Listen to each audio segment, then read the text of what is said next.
శ్రీరామకృష్ణ. ఒక భక్తుడు అడుగుతుండు,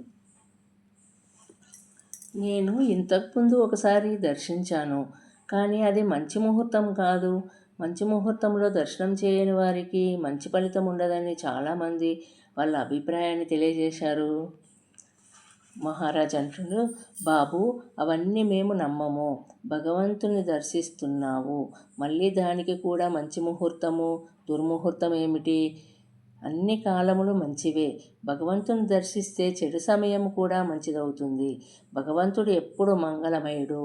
ఆయన దర్శనం వలన ఎప్పుడైనా అమంగళమవుతుందా అని ఈ పాట పాడారు. మంగళం నీ నామము, మంగళం నీ ధామము, మంగళం నీ కార్యము, మంగళ నిదానము నీవు. జై శ్రీరామకృష్ణ.